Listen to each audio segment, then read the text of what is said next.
So, this is my horrible 40-hour project. This is Parthenon, if you couldn't tell. Um, I think I've gotten it mostly complete. There might be some bits that I'm so tired at the moment. That I still need to work on. Well, obviously a project is never done. It's only just abandoned. But I guess I'll just walk you through what I've done. This took probably about let me check my phone real quick. Have it timed. 28 hours, which obviously isn't a 40-hour project, but I'm also going to be counting another thing that I decided to build to help me. Before I started this project, I decided to start something else, and that took about 20 hours. So, and I'll be showing that in a minute. I should just start a new tab right here. But Parthenon version 15. This was 15 versions. It would have been much more if my computer didn't crash when I did stuff. It would have been. I've had to do these things so many times. But yeah. So yeah, this is the Parthenon. It doesn't look like it's much, but this thing took forever. The pillars. It does. The reason why there's only one pillar, and I still need to finish that, but it is mainly just because it's a separate component, and I can just copy and paste the same thing over and over. Same thing with these pillars. Actually, oh, I'm forgetting another column, I think. Yeah, because there's 4 columns. Oops, okay. Yeah, because there's one in the back. Yeah. Whoops, forgot to do that. That'd be quick. But yeah, like, I think the hardest part of this project was trying to get this first column down, because it goes down in a certain way. Because the columns, how they went down, they weren't actually completely symmetrical. It was kind of asymmetric. Well, it was symmetrical to some extent if you're looking at one point, but it wasn't like hard on, like complete. Like it was, the Parthenon was made in a way where it looked symmetrical to the eye, but in measurements wise, it actually wasn't. I mean, that was one thing that kind of made it nice and yet kind of a pain, because then I didn't have to be so serious on the placement of the holes, even though I tried to make them as symmetrical as possible. But yeah, getting this first row, like all these, all these ones right here are deleted tries, which were all on all these extrusions were all meant for these holes, and it took a long time because it wasn't quick plotting down these holes and getting them correct, because I always used a mirror thing, which is this, where basically I only had to do half of it and then I could mirror it and it would do the other thing completely symmetrical. And that was kind of a problem, is that I tried to making it meeting up exact, and it wasn't. Yeah, if the layer of the number of pillars when it was an odd number, that would have been, or I don't know how to describe it, was odd, where there would be one in the middle, would have made placing down these way more easier. I think I got all the pillars. 47 holes for the outer layer, I think.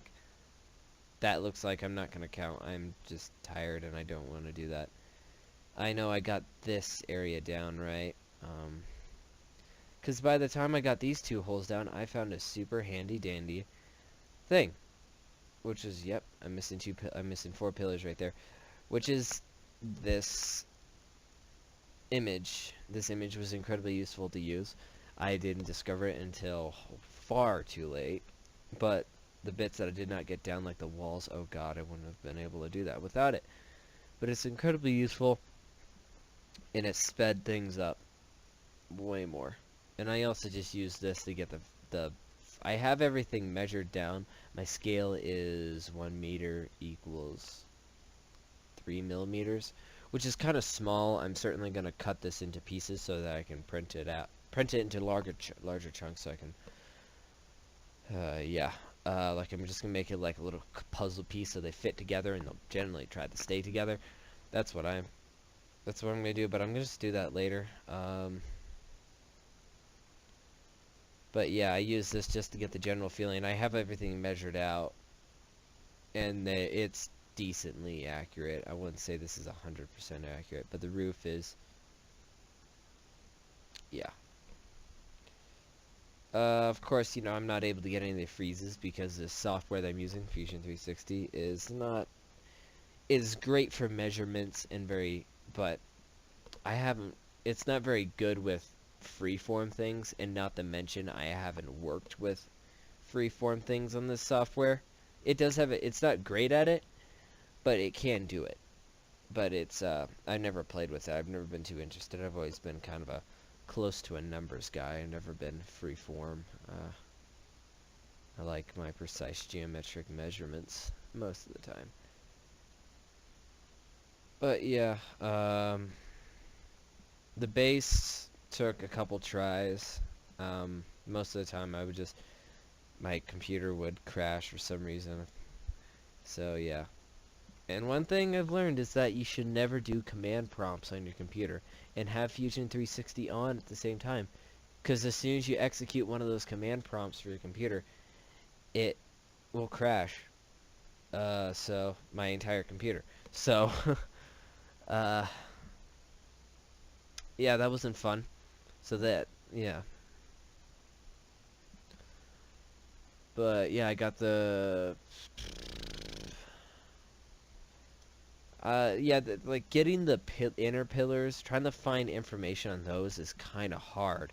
Because if you didn't know, in the 19th century, somebody planted a whole bunch of explosives inside the Parthenon to hide them, and then they ignited, and half the Parthenon was destroyed, or what's left of it, half of that was destroyed. So there's, uh, like, that's what it used to look like, and uh, basically this is it now. This is like some restoration. We've been restoring it, but like this entire row has been worked on, but like you can see the added new material and stuff. So yeah, it's really nice. Luckily the freezes weren't really badly damaged. Of course there was one up here, and that's just gone. Luckily we do know what it looked like, which was this, because there are actual models of the Parthenon in some places, but this is the original. But it's an amazing piece of architecture because it's lasted 2,500 years, and not to mention withstand an explosion. So finding information on the pillars closer to the inside areas, like the pillars that were here, I don't even know what they look like. I've never even seen pictures of them. I've only seen ones that were for this, and they didn't. The ones that I saw were smooth. They were Doric. These ones are supposed to be Ionic. They're not Ionic pillars, not Doric. But I don't want to mess with that. I might change it up. If you don't know what that is, don't know what I'm talking about. There's 3 different types of pillars. You got Ionic, or Doric, Ionic, and Corinthian. Doric is this is Doric. It generally, they were just like that. And Ionic had more detail on the top, like little swirly bits, and the Corinthians had a massive amount of detail in them, like for people who don't even have a life. So, yeah.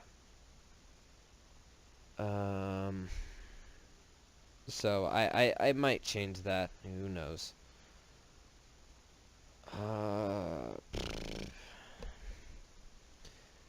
Yeah, but like right here is the hall of this. The Parthenon was made to honor Athena. It was a pretty big deal. Athena was kind of a pretty big god. And there was basically a statue here. I didn't model in the podium, mainly because I don't think it's important and you won't be able to see it anyways. So when I was making this, I decided not to model in all of the pillars, mainly because that would just add a lot of information and would increase loading times for my computer, even with my beefy computer. I think that the 1 second extra loading time would be annoying. So, and plus it would be easier for my 3D printer if I just printed it off in segments. Because the thing is about 3D printing, I find it way more preferable if I printed everything in separate parts. Because if one thing failed and everything was on it, I would have to start all over it and I would waste a whole bunch of plastic. But if one thing failed on one separate piece and was small, the waste of plastic would be minimalized, would be very minimal. So it wouldn't be much of a problem. And, there is another problem with the roof and how it would have a way of staying. So what I did is I put holes in them, not in every single one. I think that'd be a bit redundant. And I also threaded them. And so with the outer walls, I also put a thread in there so you can stick it in there, and then it's not threaded on the bottom. I think if I was to do that, I would add in a little joint in the middle so it could twist freely. That's what I would do. I also made that a little smaller than that actual hole because of printing constraints, because printers are not 100% accurate. It's lucky if you print a model that's supposed to be 20 millimeters wide to actually come out 20 millimeters wide. That's pretty rare. It doesn't happen very much. You'll need a very small nozzle for that, which is much smaller. I've seen people use insane nozzles to get the utmost accuracy, to get the smallest gaps possible. I've seen people print with 0.1 millimeter nozzles, which are really hard to find and are only for specific setups. So, yeah. Because 0.1 millimeter nozzles, you're able to have a 0.5 layer height, which can make anything last a couple days, printing-wise. So, yeah. I didn't do it with here mainly because redundancy. I would only need these. I basically screw it in so the roof would stay in place. I would, of course, glue that in. That's why I would thread that bottom in. I would add a joint in there, so then I wouldn't have to add zero glue. But I think I have faith it would generally stay decently well. It would wobble if I don't glue it. But yeah, I just screw it in, and it will stay. So yeah, it took me forever because the pillars, before I modeled them, I didn't know that they kind of thinned out at the top, and it was pretty hard trying to find out what to do. I've tried multiple other things by making a cone and then doing the line things, but that proved difficult. That took me forever. That took me 5 hours. And then I just realized that I can just extrude it. I use an extruding technique, which was really simple. Like here, let's just do an example. So let's make a circle.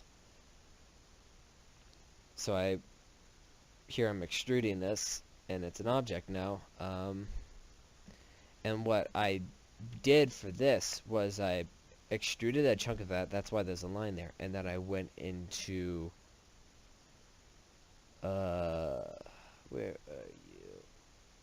Oh yeah, taper angle.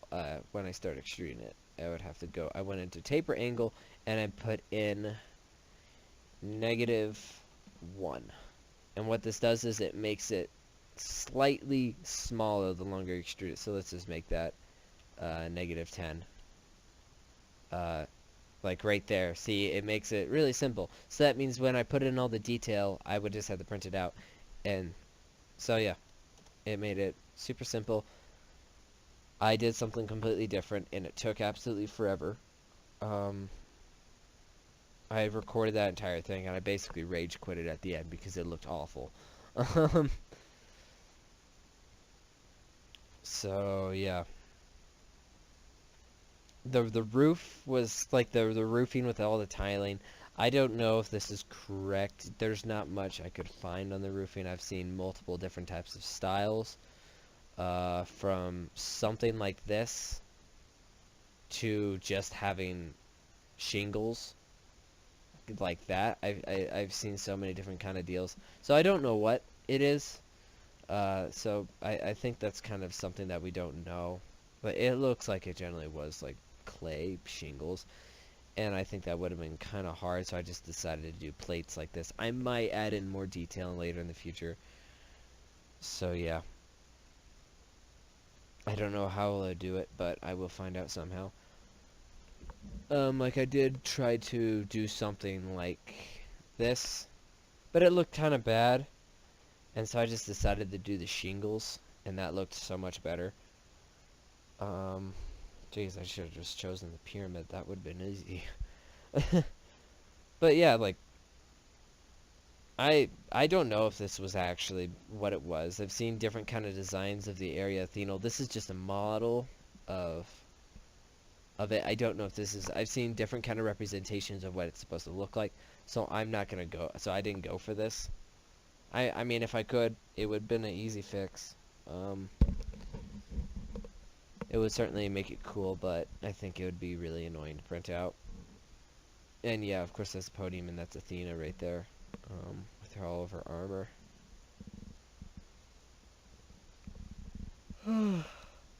Yeah.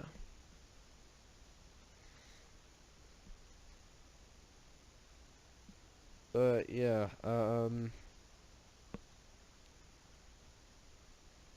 yeah, one of the more useful websites was this. This is where I got most of my measurements. Of course, I've done a fair amount of research, and it's impossible to get uh, measurements of everything. I was able to get a measurement of the overall height of it, which I don't remember. I didn't write it. Well, actually, I did write it down, but I don't know where I left the piece of paper. But, yeah. So I got the height of the roof down. I know that it was a 10-degree angle with that. With this, it's a triangle bit, a 10-degree angle. I know that. I did not know how tall this section was. There's just, it's impossible to find every exact detail, and it would make it a lot more harder.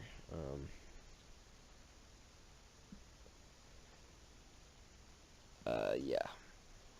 But I guess after that, but what I did before the Parthenon, which I'm really happy I did this because I probably wouldn't have been able to, the Parthenon would probably not, saying that it looks good sounds arrogant of me. I don't think it's the greatest looking model. I mean, it's very plain. Um, but one model, which is, I created a lot of things. I tried to make it a stool. I just got lazy, and I never finished it. Here it is, a ukulele. I just decided, hey, I don't have friends and I don't talk to people. um, well, I mean the latter statement is kind of redundant, but yeah, like this took 20 versions. I experimented a lot with this. I finished this in 2 days. Not this section, obviously, but um, that's one thing I don't like about Fusion 360. They updated it, and where you have to access all of the sections of it is in this movable tab, but before it was just this tab that you couldn't remove that moved along with everything. And it was really nice, because then it didn't block any of this, which is super annoying. Well, I mean, it has a little bit of opacity to it, but not... But, I mean, it's so high that you wouldn't really care for that. But, let's go to bodies. There's a lot of things to this. Loaded everything. So yeah, this is the ukulele. I printed off some pieces of this. I got the body, the neck, and the head. I guess that's what you call it. I printed off that, but I think I'm going to reprint the head and the string bit. I did this before the Parthenon, and it really helped me. I basically taught myself how to use Fusion 360, and I basically did a lot of experimenting with this, and it helped me learn a lot. What is this? Okay. Oh yeah, this neck bit is kind of nasty. It got really iffy. I haven't worked on this thing in a while. I was hoping I did create this to give to somebody, but I decided not to.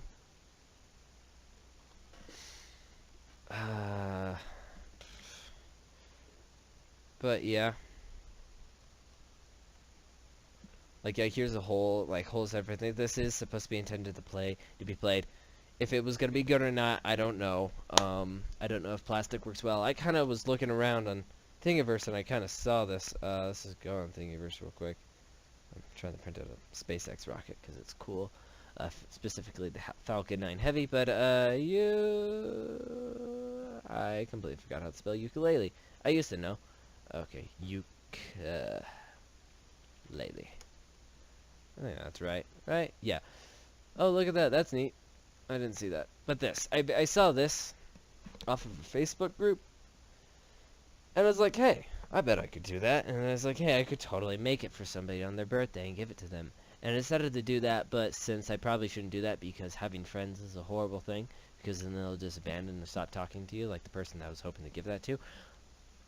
Probably revealed a bit too much that I should have. But, yeah. Yes, the whole process. I learned a lot doing this. Like, here's a little playlist of just starting out. Very basic body. Kind of started carving it. Kind of like it was made out of wood. And yeah, this took me about 20 hours. I didn't time myself in this. Probably should have. Well, I mean, I should probably. I don't know why I would say that. It's kind of stupid for me saying that, but I was really happy with this bit, the string bit. I was happy with that. I kind of learned a lot doing that. But yeah, I basically kind of went into this blind with Fusion 360. I had very minimal experience, and I just kind of self-taught myself everything on here. I've used a little bit of tutorial from like a guy named Maker's Muse. He's a really good 3D printing YouTube channel, and he's made videos on Fusion 360 because he's really good at it. And I basically watched a couple of his videos. Didn't watch them all. There's a lot. And I kind of just went on and see what worked and what didn't, and I kind of learned from there. But yeah, everything that is on here, I modeled off of a guitar.